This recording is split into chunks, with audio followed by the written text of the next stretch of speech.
Selamat petang, Doktor. Saya Cha Chong Yen dari Kumpulan 7. Topik proposal Kumpulan 7 adalah bunuh diri dalam kalangan penduduk negara maju dan kaya. Ahli Kumpulan 7 ada Ko Yuyun, Ahmad Rushaidi, Chin Lok Seng, saya Cha Chong Yen, dan Muhammad Hafizan. Untuk pengenalan, menurut statistik WHO, setiap tahun hampir 800.000 orang membunuh diri. Kadar bunuh diri dalam kalangan lelaki di seluruh dunia adalah lebih tinggi. Pada tahun 2016, sebanyak 79% kes bunuh diri berlaku di negara membangun. Negara yang maju dan kaya seperti negara Korea Selatan mencatat kadar bunuh diri bagi kedua-dua jenis jantina yang keempat tinggi di seluruh dunia pada tahun 2016. Selamat sejahtera Doktor, nama saya Chin Lok Seng. Sekarang saya akan membentangkan tentang faktor berlaku isu bunuh diri dalam kalangan penduduk negara maju dan kaya. Faktor pertama ialah pengalaman kemurungan penduduk yang disebabkan kegagalan menangani tekanan dan stres yang dihadapi.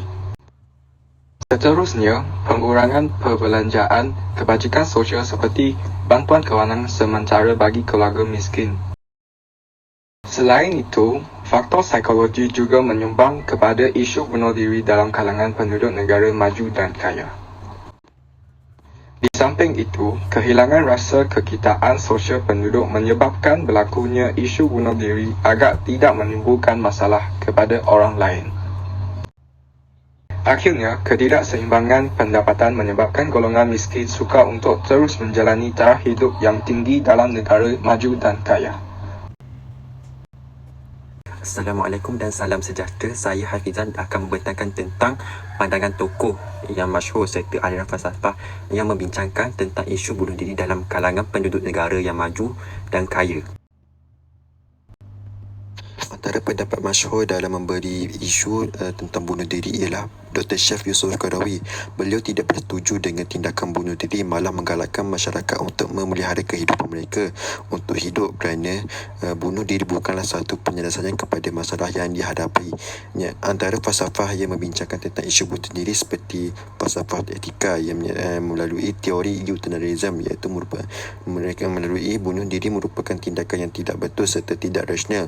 Berbalik dengan falsafah libertarianism, setiap orang mempunyai kebebasan untuk melakukan segala tindakan selagi tindakan tersebut tidak mengancam kebebasan orang lain termasuk bunuh diri. Salam sejahtera, nama saya Ko Yuyun dan sekarang saya akan membentangkan perbincangan isu bunuh diri dalam kalangan penduduk negara maju dan kaya dengan rukun negara dan falsafah pendidikan kebangsaan. Kita akan membincangkan isu bunuh diri dengan prinsip rukun negara yang pertama, iaitu kepercayaan kepada Tuhan. Kebanyakan penduduk di negara yang maju dan kaya tidak mempunyai pegangan agama yang kukuh. Mereka bersikap materialistik dan melihat kemewahan sebagai tujuan hidup utama mereka. Hal ini menyebabkan mereka mudah membunuh diri kerana wang tidak dapat memberi ketenangan jiwa dan memberi kebahagiaan kepada hati dan hidup mereka. Apabila kita membandingkan pendidikan di negara yang maju dan kaya dengan pendidikan di Malaysia, pendidikan di negara yang maju dan kaya tidak memberi perhatian kepada perkembangan emosi, rohani dan jasmani pelajar. Hal ini menyebabkan pelajar menyangka bahawa orang yang cemerlang ialah orang yang mempunyai pencapaian yang tinggi dalam pekerjaan dan juga mendapat kemewahan. Mereka mementingkan kemewahan dalam kehidupan menyebabkan mereka tidak dapat mencari kesejahteraan hidup. Apabila mereka gagal mendapat kemewahan, mereka akan menyangka diri bahawa mereka kurang cemerlang dan mudah membunuh diri kerana mereka tidak dapat mencari makna hidup. Seterusnya, saya Cha Chong Yen akan membentang tentang kesan berlakunya bunuh diri dalam kalangan penduduk negara maju dan kaya. Kesan yang pertama adalah kekurangan bilangan penduduk. Bilangan orang yang bunuh diri menunjukkan peningkatan 30.4% antara tahun 1999 dan tahun 2015 di Amerika Syarikat. Kesan yang kedua adalah kemudaratan kepada sosial. Orang yang bunuh diri atau cubaan bunuh diri memberi kesan besar kepada keluarga dan rakan mereka. Kerana emosi buruk yang dibawa kepada saudara mara dan rakan-rakan dari orang yang bunuh diri dapat bertahan selama bertahun-tahun. Kesan yang ketiga ialah bunuh diri adalah berjangkit.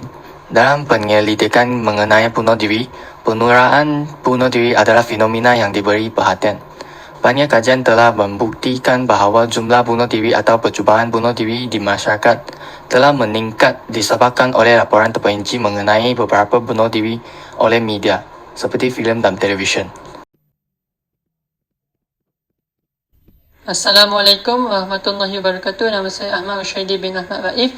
Saya akan membincangkan cadangan menangani isu bunuh diri dalam kalangan penduduk negara maju dan kaya. Yang pertama, mengadakan kempen kesedaran. Ini untuk memberitahu isu kes bunuh diri dan penyakit mental semakin meningkat dari tahun ke tahun dan memotivasi kepada orang awam untuk menghadiri sesi kaunseling.